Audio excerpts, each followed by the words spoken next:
Hello guys! Welcome back! For today's video, pag-uusapan natin ng isang prutas na hindi pa masyadong kilala sa Pilipinas.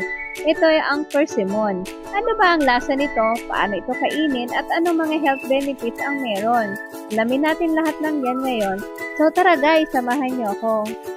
Ang persimmon ay isang prutas na kulay kahel o orange kapag hinog na at kilala sa matamis at malambot na laman nito.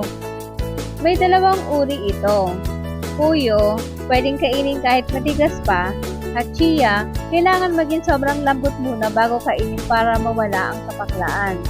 Sa ngayon, ang meron ako ay ang puyo persimmon. Ito ay pwedeng kainin kahit firm pa. Parang apple ang crunch, pero matamis at mellow ang lasa.